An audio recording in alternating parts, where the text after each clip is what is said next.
श्री सद्गुरुनाथ महाराज की जय।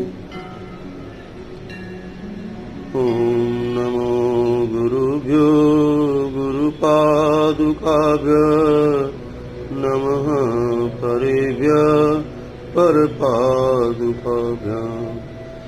आचार्य सिद्धेश्वर पादुकाभ्याम् नमो नमः श्री गुरुपादुकाभ्याम् अहंकार ऋंकार्य रहस्य युक्ता श्रृंकार गूढ़ार्थ महाविभुक्त्या ओंकार मर्म प्रतिपादिनीभ्याम् नमो नमः श्री गुरुपादुकाभ्याम्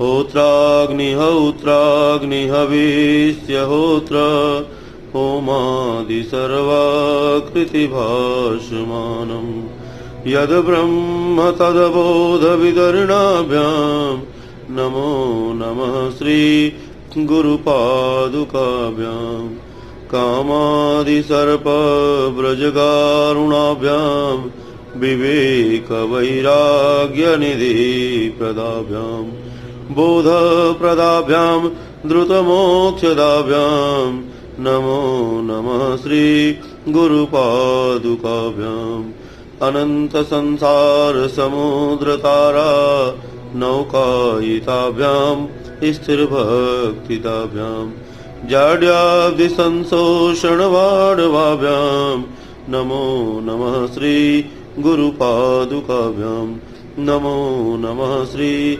गुरुपादुकाभ्याम् श्री सद्गुरुनाथ महाराज की जय। श्री कृष्ण गोविंद हरे मुरारी हे नाथ नारायण वासुदेव। ओम श्री कृष्ण भगवान की जय।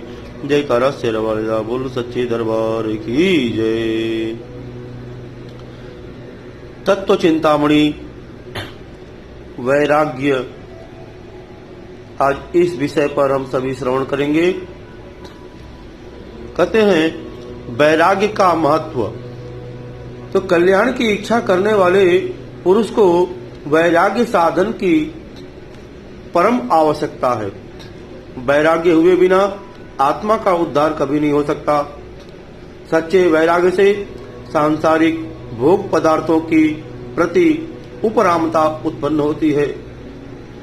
उपरामता से परमेश्वर के स्वरूप का यथार्थ ज्ञान होता है और ध्यान से परमात्मा के स्वरूप का वास्तविक ज्ञान होता है और ज्ञान से उद्धार होता है। और जो लोग ज्ञान संपादन पूर्वक मुक्ति प्राप्त करने में वैराग्य और उपरामता की कोई आवश्यकता नहीं समझते, उनकी मुक्ति वास्तव में मुक्ति न होकर केवल भ्रम ही होता है।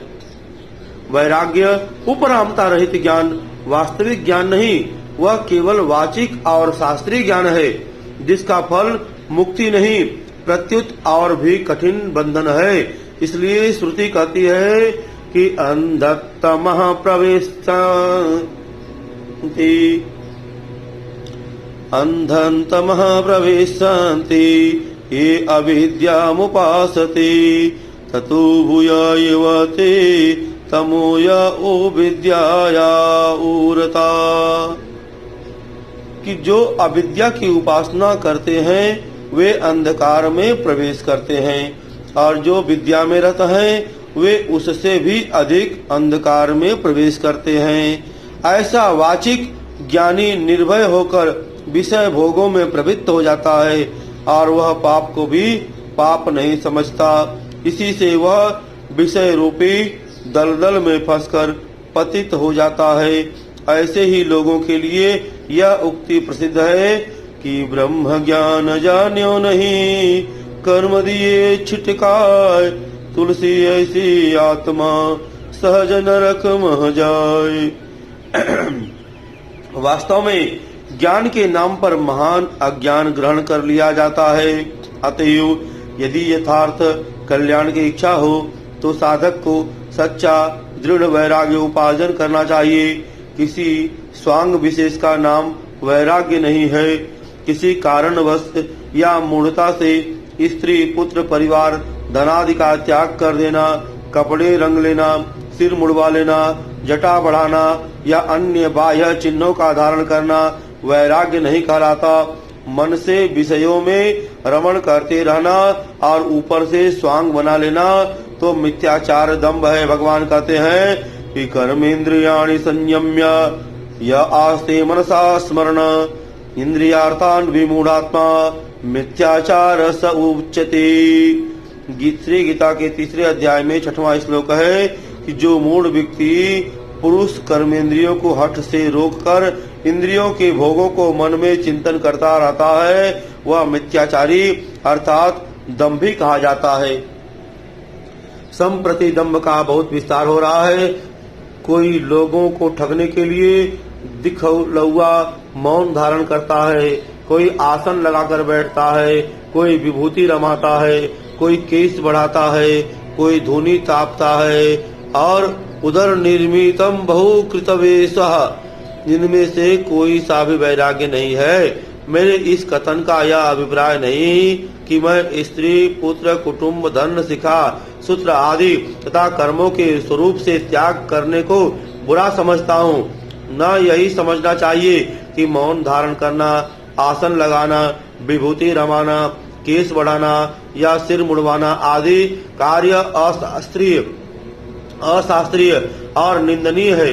न मेरा यही कथन है कि घर बार त्याग कर इन चिन्हों के धारण करने वाले सभी लोग पाखंडी हैं।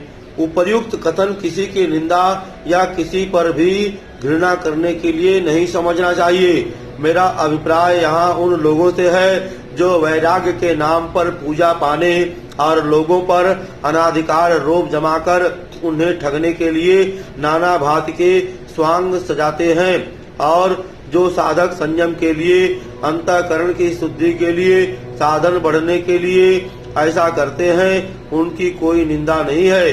भगवान ने भी मिथ्याचारी उन्हीं को बतलाया है जो बाहर से संयम का स्वांग रजकर सजकर मन ही मन विषयों का मनन करते रहते हैं। जो पुरुष चित्त की वृत्तियों को भगवत चिंतन में नियुक्त कर सच्ची वैराग्य वृत्ति से बाह्य अंतर त्याग करते हैं उनकी तो सभी शास्त्रों ने प्रशंसा ही की है। वैराग्य बहुत ही रहस्य का विषय है। इसका वास्तविक तत्व विरक्त महानुभाव ही जानते हैं। वैराग्य की पराकाष्ठा उन्हीं पुरुषों में पाई जाती है जो जीवन मुक्त महात्मा हैं, जिन्होंने परमात्मा आत्मरस में डूबकर विषय रस से अपने को सर्वथा मुक्त कर लिया है। जैसे भगवान श्री गीता के 2 अध्याय में 59वां श्लोक में कहते हैं कि विषया विनिर्वर्तन्ते निराहारस्य देहिना रस वर्जम रसो अभ्यस्य परम दृष्ट्वाम निवर्तते। इंद्रियों द्वारा विषयों को न ग्रहण करने वाले पुरुष के केवल विषय निर्वृत्त हो जाते हैं, रस राग नहीं निर्वृत्त होता। परंतु जीवन मुक्त पुरुष का तो राग भी परमात्मा को साक्षात करके निर्वृत्त हो जाता है। अब हमें वैराग्य के स्वरूप, उसकी प्राप्ति के उपाय, वैराग्य प्राप्त पुरुषों के लक्षण और फल के विषय में कुछ विचार करना चाहिए। साधन काल में वैराग्य की 2 श्रेणियां हैं, जिनको गीता में वैराग्य और दृढ़ वैराग्य, योग दर्शन में वैराग्य और पर वैराग्य एवं वेदांत में वैराग्य और उपरति के नाम से कहा है। यद्यपि उपर्युक्त तीनों में ही परस्पर शब्द और ध्येय में कुछ भेद है, परंतु बहुत अंश में यह मिलते जुलते शब्द ही है। यहाँ लक्ष्य के लिए ही तीनों का उल्लेख किया गया है। अब हम श्रवण करते हैं वैराग्य का स्वरूप। योग दर्शन में यतमान, व्यतिरेक, एकेंद्रिय और वशीकार भेद से वैराग्य की 4 संज्ञाएं टीकाकारों ने बतलाई हैं। उसकी विस्तृत व्याख्या भी की है और वह व्याख्या सर्वथा मुक्ति, युक्ति, मुक्त और माननीय है। तथापि यहाँ संक्षेप में अपनी साधारण बुद्धि के अनुसार वैराग्य के कुछ रूप बतलाने की चेष्टा की जाती है, जिससे सरलता पूर्वक सभी लोग इस विषय को समझ सके। भय से होने वाला वैराग्य, संसार के भोग भोगने से परिणाम में नरक की प्राप्ति होगी, क्योंकि भोग में संग्रह की आवश्यकता है। संग्रह के लिए आरंभ आवश्यक है और आरंभ में पाप होता है। पाप का फल नरक या दुख है।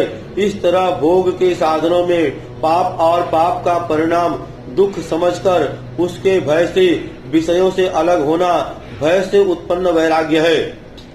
विचार से होने वाला वैराग्य जिन पदार्थों को भोग मानकर उनके संग से आनंद की भावना की जाती है और जिनकी प्राप्ति में सुख की प्रतीति होती है, वे वास्तव में न भोग है, न सुख के साधन है, न उनमें सुख है। दुख पूर्ण पदार्थों में दुख में ही अविचार से सुख की कल्पना कर ली गई है। इसी से वह सुख रूप भासते हैं। वास्तव में तो दुख या दुख के ही कारण है।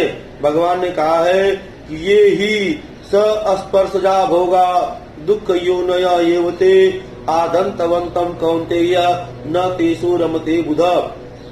श्री गीता के 5वें अध्याय में 22वां श्लोक है कि जो ये इंद्रियां तथा विषयों के संयोग से उत्पन्न होने वाले सब भोग हैं, यह यद्यपि विषयी पुरुषों को सुख रूप भासते हैं तो भी निसंदेह दुख के ही हेतु हैं और आदि अंत वाले अर्थात अनित्य हैं। इसलिए हे अर्जुन, बुद्धिमान विवेकी पुरुष उनमें नहीं रमता। अनित्य न प्रतीत हो तो इनको क्षण भंगुर समझकर सहन करना चाहिए। श्री भगवान कहते हैं, श्री गीता के 2 अध्याय में 14वां श्लोक है कि मात्रा स्पर्शास्तु कौन्तेय शीतोष्ण सुख दुखदा अगमा पायोनो नित्या अस्ता अस्ति तिक्षस्व भारत। कि हे कुंती पुत्र, सर्दी गर्मी और सुख दुख को देने वाले इंद्रिय और विषयों के संयोग तो क्षण भंगुर और अनित्य हैं। इसलिए हे भारत, उनको तू सहन कर।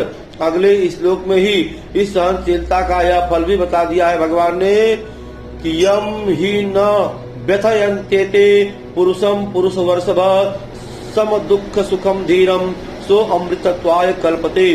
श्री गीता के 2 अध्याय में ही 15वां श्लोक है। दुख सुख को समान समझने वाले जिस धीर पुरुष को यह इंद्रियों के विषय व्याकुल नहीं कर सकते, वह मोक्ष के लिए योग्य होता है। आगे चलकर भगवान ने यह स्पष्ट कर दिया है कि जो पदार्थ विचार से असत ठहरता है वह वास्तव में है ही नहीं। यही तत्वदर्शियों का निर्णित सिद्धांत है कि नासतो विदते भावो ना भावो विदते असतः उभयोरपि दृष्टो अंत अस्त्वनियो अस्त्व तत्वदर्शी भी। श्री गीता के 2 अध्याय में 16वां श्लोक है कि हे अर्जुन, असत वस्तु को तो अस्तित्व नहीं है और सत्य का अभाव नहीं है। इस प्रकार इन दोनों का ही तत्व ज्ञानी पुरुषों द्वारा देखा गया है।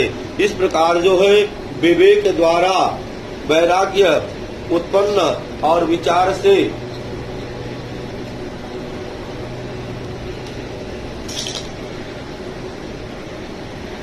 उत्पन्न होने वाला वैराग्य है।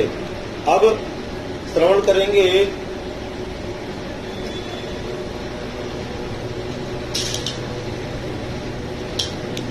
साधन से होने वाला वैराग्य।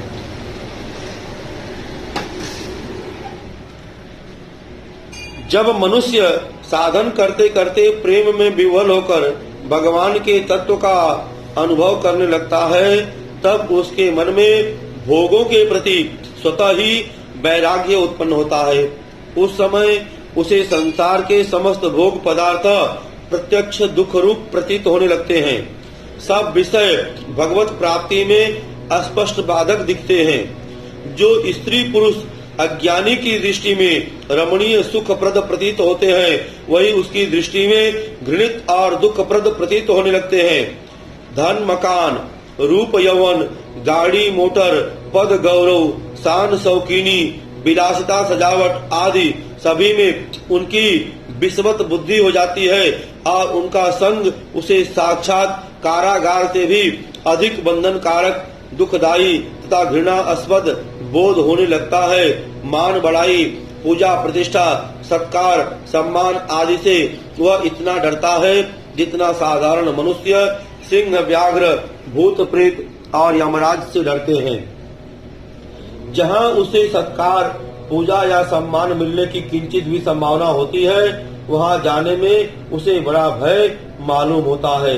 अतः ऐसे स्थानों को वह दूर से ही त्याग देता है।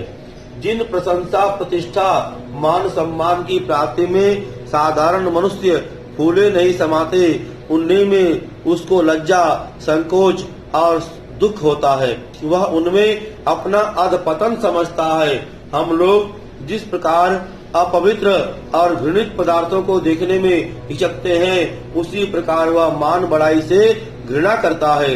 किसी को भी प्रसन्न करने या किसी के भी दबाव से वह मान बढ़ाई कभी स्वीकार नहीं करता।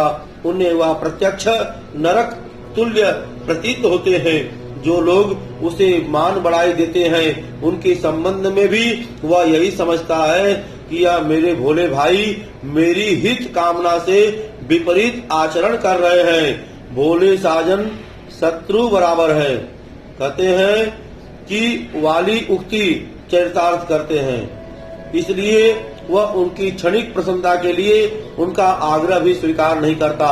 वह जानता है कि इसमें इनका तो कोई लाभ नहीं है और मेरा अधपतन है। पक्षांतर में स्वीकार न करने में न दोष है, न हिंसा है और न इस कार्य के लिए उन लोगों के इस आग्रह से बाध्य होना धर्म सम्मत भी नहीं है। धर्म तो उसे कहते हैं जो इस लोक और परलोक में कल्याणकारी हो। जो लोक परलोक दोनों में अहित करता है, वह कल्याण नहीं अकल्याण ही है, पुरस्कार नहीं महान विपदा ही है। माता पिता मोहवश बालक के क्षणिक सुख के लिए उसे कुपथ सेवन कराकर अंत में बालक के साथ ही स्वयं भी दुखी होते हैं। इसी प्रकार यह भोले भाई भी तत्व न समझने के कारण मुझे इस पाप पथ में ढकेलना चाहते हैं। समझदार बालक माता पिता के दुराग्रह को नहीं मानता तो वह दोषी नहीं होता। परिणाम देखकर या विचार कर माता पिता भी नाराज नहीं होते। इस प्रकार विचार करने पर ये भाई भी नाराज नहीं होंगे। यो समझकर वह किसी के द्वारा भी प्रदान की हुई मान बढ़ाई स्वीकार नहीं करता। वह समझता है कि इसके स्वीकारने से मैं अनाथ की भांति मारा जाऊंगा। इतना त्याग मुझ में नहीं है कि दूसरों की जरा सी खुशी के लिए मैं अपना सर्वनाश कर डालूं। त्याग बुद्धि हो तो भी विवेक ऐसे त्याग को बुद्धिमानी या उत्तम नहीं बतलाता। जो सरल चित्त भाई अज्ञान से साधकों को इस प्रकार मान बढ़ाई स्वीकार करने के लिए बाध्य कर उन्हें महान अंधकार और दुख के गड्ढे में ढकेलते हैं, परमात्मा उन्हें सद्बुद्धि प्रदान करे, जिससे वे साधकों को इस तरह विपत्ति के भंवर में न डाले। साधन द्वारा इस प्रकार की विवेक युक्त भावनाओं से भोगों के प्रति जो वैराग्य होता है, वह साधन द्वारा होने वाला वैराग्य है। इस तरह के वैरागी पुरुषों को संसार के स्त्री, पुत्र, मान बढ़ाई, धन, ऐश्वर्य आदि उसी प्रकार कांतिहीन और नीरस प्रतीत होते हैं, जैसे प्रकाशमय सूर्य देव के उदय होने पर चंद्रमा की प्रतीति हुआ करती है। इसमें कोई यह न समझे स्त्री, पुत्र आदि से व्यवहार में घृणा करनी चाहिए। गृहस्थ साधक को सबसे यथायोग्य प्रेम का बर्ताव करते हुए मन में वैराग्य की भावना रखनी चाहिए। परमात्म तत्व के ज्ञान से होने वाला वैराग्य। जब साधक को परमात्मा के तत्व की उपलब्धि हो जाती है, तब तो संसार के संपूर्ण पदार्थ उसे स्वतः ही रसहीन और माया मात्र प्रतीत होने लगते हैं। फिर उसे भगवत तत्व के अतिरिक्त किसी में अन्य कुछ भी सार नहीं प्रतीत होता। जैसा मृग तृष्णा के जल को मरीचिका ज्ञान होने पर उसमें जल नहीं दिखाई देता, जैसे नींद से जागने पर स्वप्न को स्वप्न समझ लेने पर, स्वप्न के संसार का चिंतन करने पर भी उसमें सत्ता नहीं मालूम होती, उसी प्रकार तत्वज्ञानी पुरुष को जगत के पदार्थों में सार और सत्ता की प्रतीति नहीं होती। चतुर बाजीगर द्वारा निर्मित रम्य बगीचे में अन्य सब मोहित होते हैं, परंतु जैसे उसका मर्मज्ञ तत्व जानने वाला जमुरा उसे मायामय और निस्तार समझकर मोहित नहीं होता। हाँ, अपने मायापति मालिक की लीला देख देख कर आवाहित आच्छादित यानी प्रसन्न अवश्य होता है। इसी प्रकार इस श्रेणी का वैरागी पुरुष विषय भोगों में मोहित नहीं होता। इस प्रकार के वैराग्यवान पुरुष की संसार में किसी भोग पदार्थ में आस्था ही नहीं होती, तब उसमें रमणीयता और सुख की भ्रांति तो हो ही कैसे सकती है। ऐसा ही पुरुष परमात्मा के परम पद का अधिकारी होता है। इसी को पर वैराग्य या दृढ़ वैराग्य कहते हैं। अब वैराग्य प्राप्ति के उपाय। उपर्युक्त विवेचन पर विचार कर साधकों को चाहिए कि आरंभ में वे संसार के विषयों की परिणाम में हानि मानकर, भय से या दुख रूप समझकर, घृणा से ही उनका त्याग करें। बारंबार वैराग्य की भावना से त्याग के महत्व का मनन करने से, जगत की यथार्थ स्थिति पर विचार करने से, मृत पुरुषों, सूने महलों, टूटे मकानों और खंडहरों को देखने सुनने से, प्राचीन नरपतियों की अंतिम गति पर ध्यान देने से और विरक्त विचारशील पुरुषों का संग करने से ऐसी दलीलें हृदय में स्वयमेव उठने लगती है, जिनसे विषयों के प्रति विराग उत्पन्न होता है। पुत्र, परिवार, धन, मकान, मान बढ़ाई, कीर्ति, कांति आदि समस्त पदार्थों में निरंतर दुख और दोष देख देख कर मन से मन हटाना चाहिए, उनसे मन हटाना चाहिए। भगवान ने कहा है कि इंद्रियार्थेषु वैराग्य मन संघ का इंद्रियार्थेषु वैराग्य मन अहंकार एव च जन्म मृत्यु जरा व्याधि दुखो दोषानुदर्शन असक्ति रण भिंग संग पुत्र धारा गृहादिषु। श्री गीता के 13वें अध्याय में 8वां और 9वां श्लोक है। इस लोक और परलोक के संपूर्ण भोगों में आसक्ति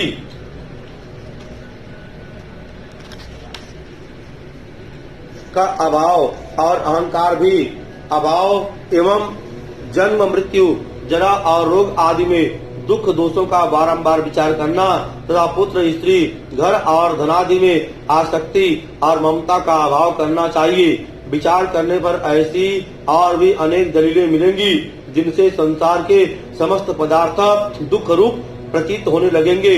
योग दर्शन सूत्र में है कि परिणाम मताप संस्कार दुखेर गुण वृत्ति विरोधाश्च दुखमेव सर्व विवेकिना। साधन पाद में है परिणाम दुख, ताप दुख, संस्कार दुख और दुखों से मिश्रित होने और गुण वृत्ति विरोध होने से विवेकी पुरुषों की दृष्टि में समस्त विषय सुख दुख रूप ही है। अब यहाँ इसका कुछ खुलासा कर दिया जाता है कि परिणाम दुखता जो सुख आरंभ में सुख रूप प्रतीत होने पर भी परिणाम में महान दुख रूप हो, वह सुख परिणाम दुखता कहलाता है। जैसे रोगी के लिए आरंभ में जीभ को स्वाद लगने वाला कुपथ्य वैद्य के मना करने पर भी इंद्रियासक्त रोगी अपात सुखकर पदार्थ को स्वादवश खाकर अंत में दुख उठाता है, रोता चिल्लाता है।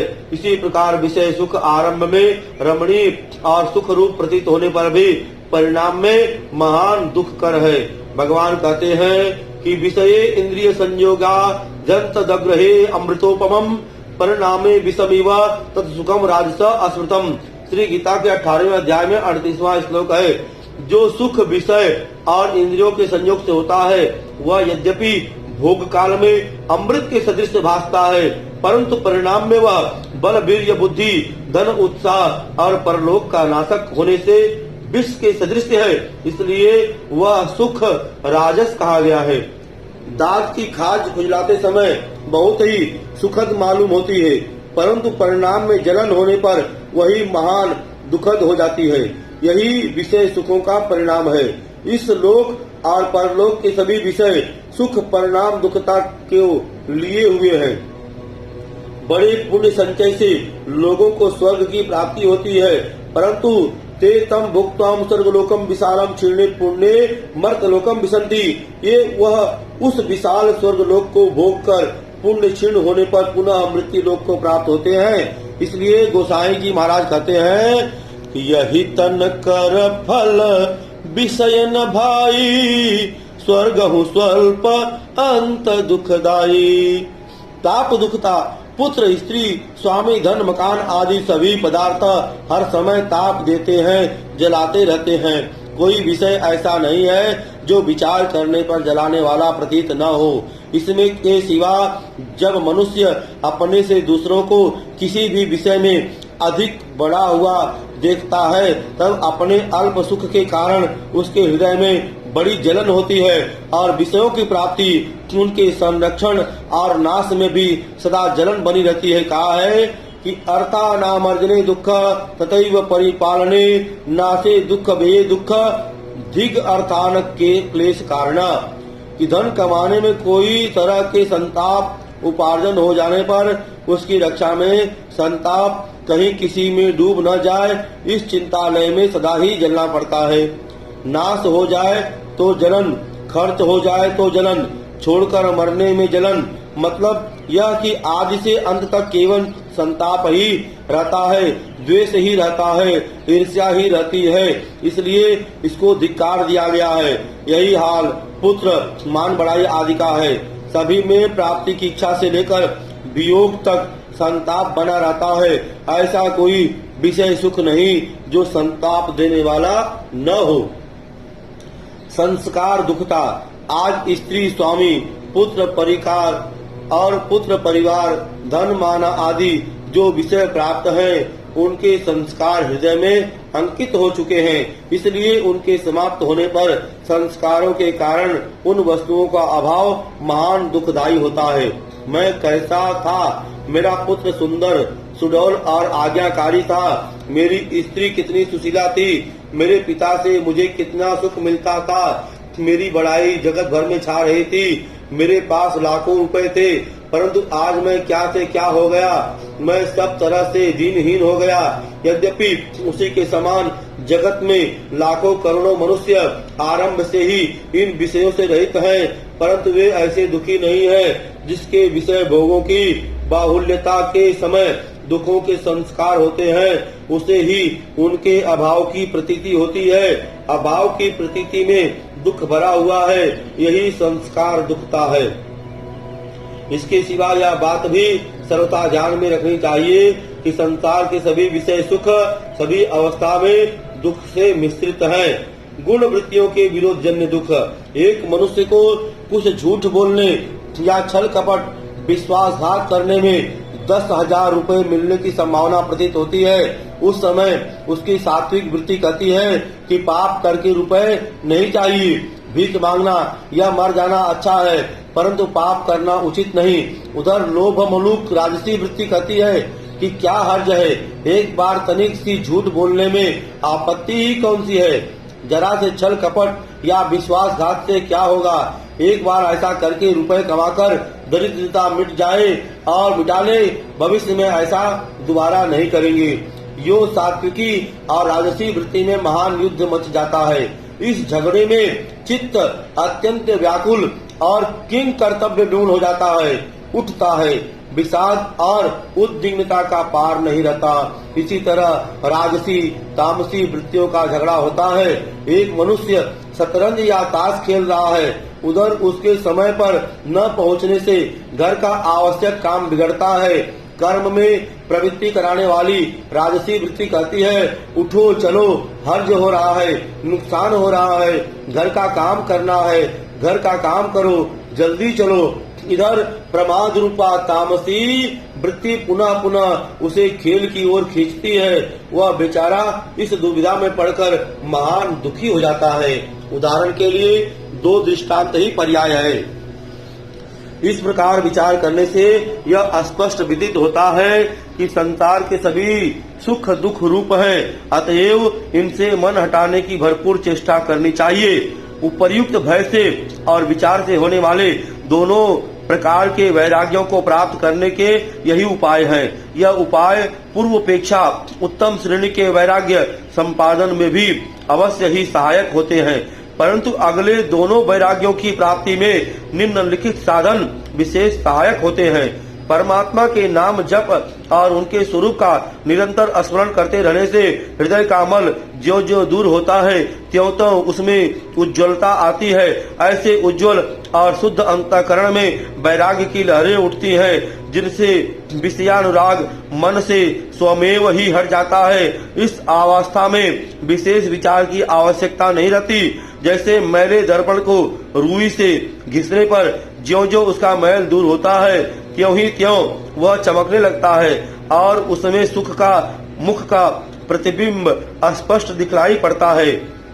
इसी प्रकार परमात्मा के भजन ध्यान रूपी रुई की चालू रगड़ से अंतःकरण रूपी दर्पण का मल दूर होने पर वह चमकने लगता है और उसमें सुख स्वरूप आत्मा का प्रतिबिंब दिखने लगता है। ऐसी स्थिति में जरा सा भी बाकी रहा हुआ विषय मल का दाग साधक के हृदय में सूल सा खटकता है।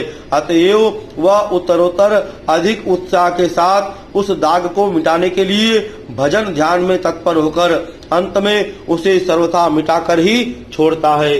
ज्यों ज्यों भजन ध्यान में अंतःकरण रूपी दर्पण की सफाई होती है त्यों तो साधक की आशा और उसका उत्साह बढ़ता रहता है। भजन ध्यान रूपी साधक तत्व न समझने वाले मनुष्यों को ही भार रूप प्रतीत होता है। जिसको इसके तत्व का ज्ञान न होने लगता है वह तो उत्तरोत्तर आनंद की उपलब्धि करता हुआ पूर्णानंद की प्राप्ति के लिए भजन ध्यान बढ़ाता ही रहता है। उसकी दृष्टि में विषयों में दिखने वाले विषय सुख की कोई सत्ता ही नहीं रह जाती। इससे उसे दृढ़ वैराग्य की बहुत शीघ्र प्राप्ति हो जाती है। भगवान ने इस दृढ़ वैराग्य रूपी शस्त्र द्वारा ही अहंता ममता और वासना रूप अति दृढ़ मूल वाले संसार रूप अस्वस्थ वृक्ष को काटने के लिए कहा है कि अस्वस्थमेनम सुविरूढ़ मूल मसंग शस्त्रेण दृढ़ेन चित्वा। श्री गीता के 15वें अध्याय में तीसरा श्लोक है। संसार के चित्र को सर्वथा भुला देना ही इस अस्वस्थ वृक्ष का छेदन करना है। दृढ़ वैराग्य से यह काम सहज ही हो सकता है।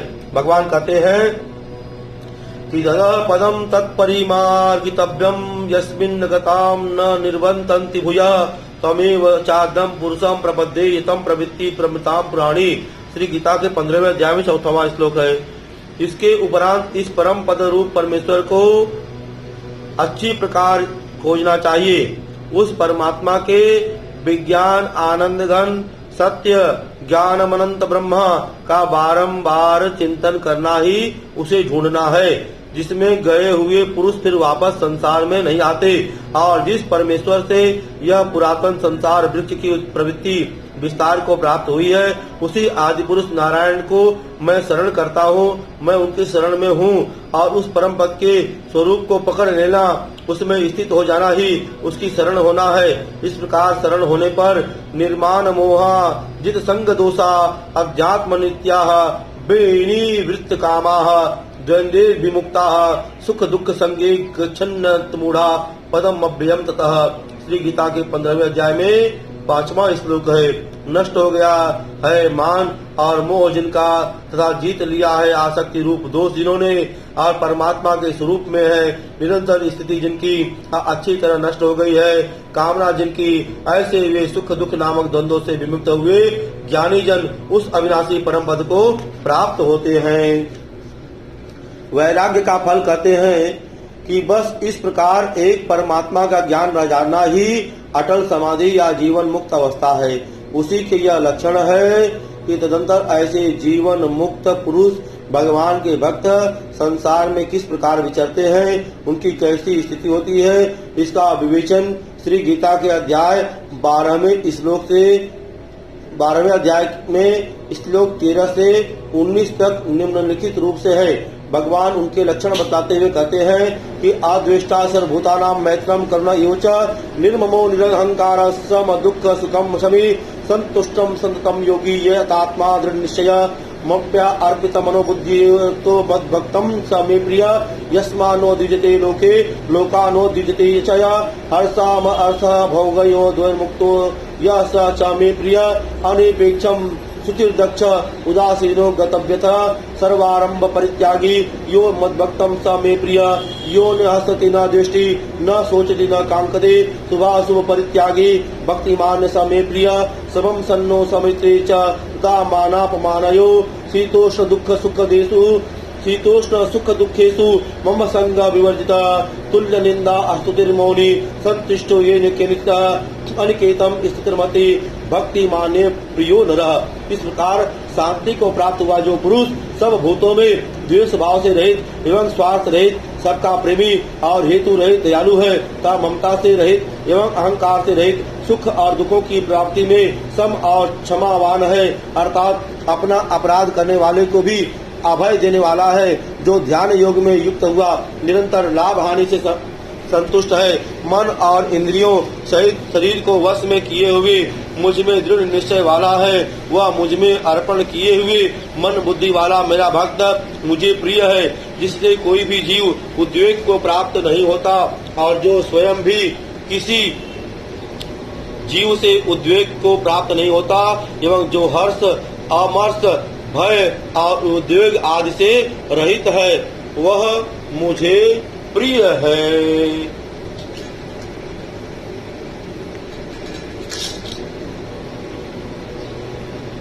प्रिय है जो पुरुष आकांक्षा से रहित, बाहर भीतर शुद्ध चतुर है, अर्थात जिस काम के लिए आया था उसको पूरा कर चुका है, यह पक्षपात से रहित और दुखों से छूटा हुआ है, वह सब आरंभों का त्यागी अर्थात मन वाणी शरीर द्वारा प्रारंभ से होने वाले संपूर्ण स्वाभाविक कर्मों में कर्तापन के अभिमान का त्यागी मेरा भक्त मुझे प्रिय है, जो न कभी हर्षित होता है, न द्वेष करता है, न सोच करता है, न कामना करता है, तथा जो शुभ और अशुभ संपूर्ण कर्मों के फल का त्यागी है, वह भक्ति युक्त पुरुष मुझे प्रिय है। जो पुरुष शत्रु मित्र, मान अपमान, सर्दी गर्मी और सुख आदि द्वंद्वों में सम है और सब संसार के आसक्तियों से रहित है, या जो निंदा स्थिति को समान समझने वाला और मननशील है, अर्थात ईश्वर के स्वरूप का निरंतर मनन करने वाला है,